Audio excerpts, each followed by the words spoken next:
Assalamualaikum warahmatullahi wabarakatuh. Yang saya hormati Ibu selaku dosen pembimbing pada mata kuliah Bahasa Indonesia Dikdas 2.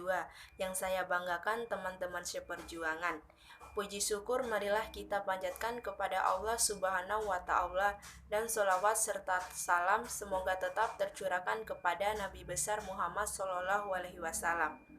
Adapun topik yang akan kita diskusikan pada diskusi kali ini yaitu tentang menyusun skenario pembelajaran fiksi di SD atau MI kelas tinggi. Saya Rahadatul Aisy selaku moderator dan sekaligus pemateri ketiga akan membimbing jalannya diskusi ini. Sebelumnya saya akan memperkenalkan anggota kelompok 7 yang dimana anggota kelompok 7 ini bernama Nur Mutmainah sebagai pemateri pertama dan Ayu Lestari sebagai pemateri ketiga. Untuk mempersingkat waktu, langsung saja saya akan persilakan kepada pemateri pertama untuk menyampaikan materinya. Bismillahirrahmanirrahim. Assalamualaikum warahmatullahi wabarakatuh. Perkenalkan, nama saya Nur Mutmainah, NIM 200106109.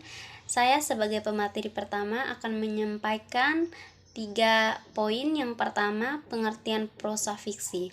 Menulis adalah kegiatan menuangkan pikiran dalam bentuk tulisan.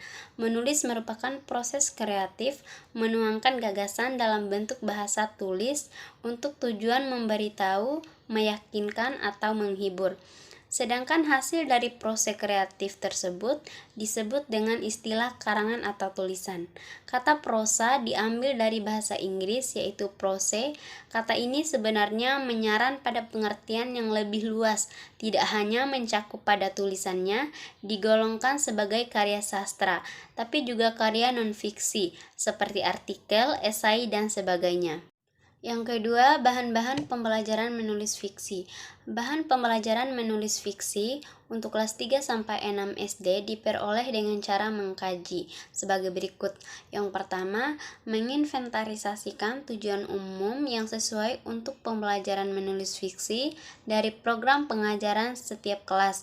Yang kedua, memilih pembelajaran yang sesuai dengan tujuan umum itu dari setiap caturwulan.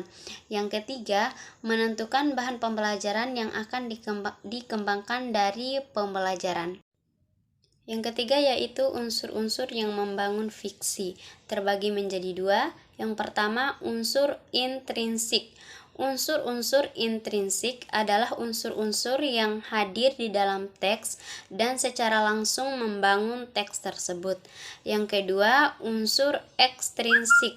Unsur ekstrinsik adalah unsur yang berada di luar teks, namun secara langsung ataupun tidak langsung mempengaruhi penciptaan karya itu.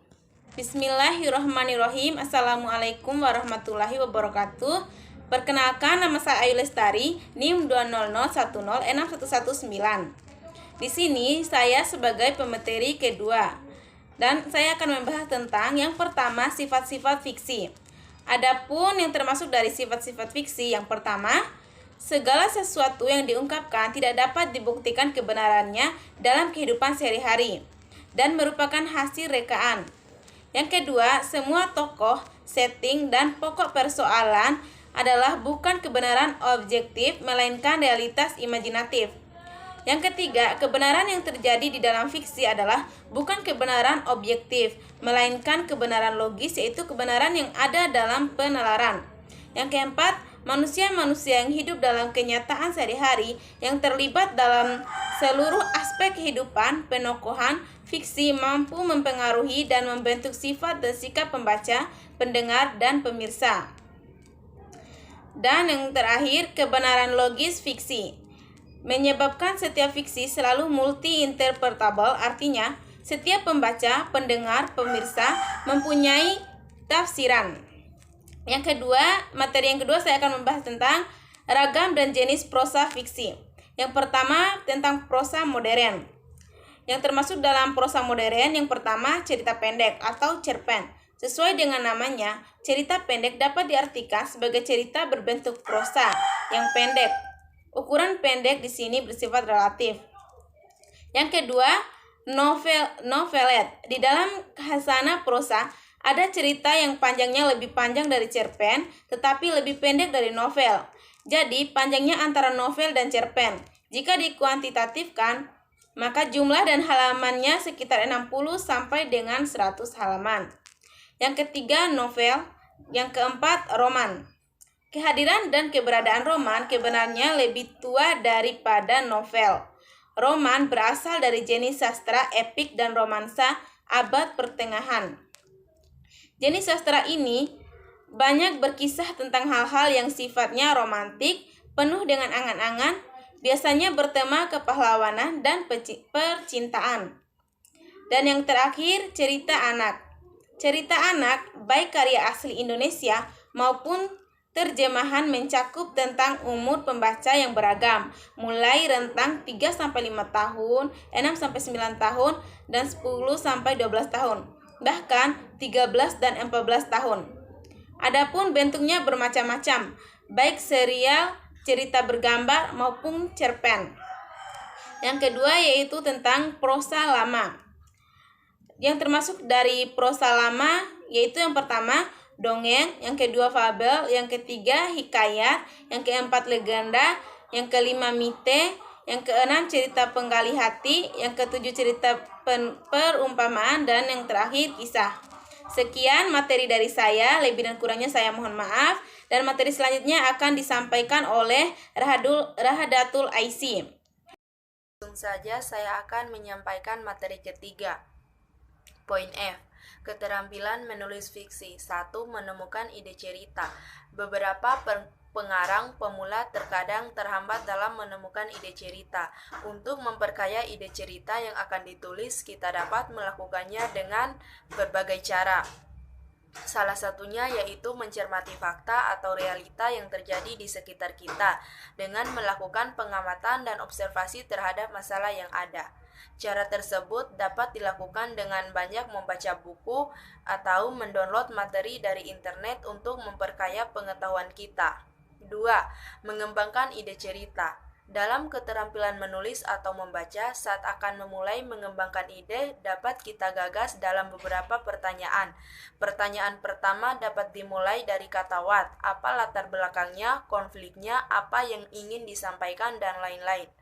Pertanyaan kedua dengan kata wo, siapa tokohnya, pemain dalam cerita, pembacanya. Ketiga, when, kapan terjadinya, dibaca. Keempat, where, di mana settingnya. Dan kelima, why, mengapa terjadi masalah atau penyebab masalah.